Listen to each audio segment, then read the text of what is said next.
Dans les villes, quand il y a les mouvements sociaux, je dirais que la vigueur des mouvements sociaux, la symbolique de ça, la symbolisation, passe devant, hein. C'est-à-dire, c'est tout d'un Mmh. coup, on revoit une certaine idée du peuple. Mais sur les ronds-points, face aux individus, en petits collectifs, et cetera, les dos cassés, les genoux qui font mal, tout ça, c'est même la première chose, c'est-à-dire le contournement. Le fait de dire: «Non, finalement, je ne suis pas un objet de soin. Et d'abord, j'ai pas l'argent pour, c'est trop loin».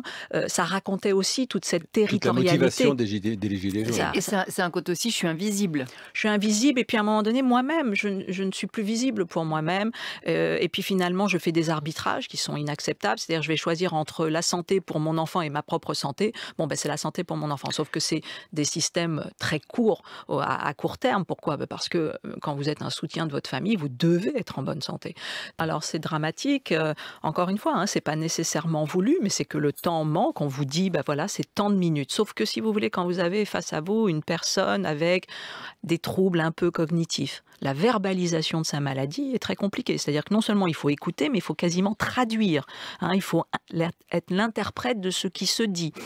Quand vous n'écoutez pas, votre patient, vous avez, une augmentation des erreurs de diagnostic absolue. Vous avez une observance, c'est-à-dire le fait, vous savez, on parle de l'ambulatoire. Mmh. L'ambulatoire, c'est 80% du soin qui est porté tous les jours par, le patient et On ses vient se aidants. faire soigner et on repart aussi vite. Exactement. S'il n'y a pas d'éducation thérapeutique, l'ambulatoire, il revient avec une violence terrible, dans les services d'urgence. Les urgences vous racontent ça en disant: c'est bien joli cette histoire d'ambulatoire. Moi, je désire l'ambulatoire, bien sûr, mais faut-il encore le former, l'accompagner?» On C'est une soigne des caf maladies, en fait, on soigne pas des malades. Exactement, on soigne des maladies, puis encore une fois avec des approches très rentabilistes, c'est-à-dire qu'on a divisé, on a appliqué la division du travail, ce qui est, encore une fois, on peut le comprendre, à la division du soin, sauf que le soin, c'est indivisible, si vous voulez, c'est holistique. Et donc, quand vous divisez, que vous faites de la tarification à l'acte, il y a quantité de choses que vous n'attrapez pas dans cette tarification.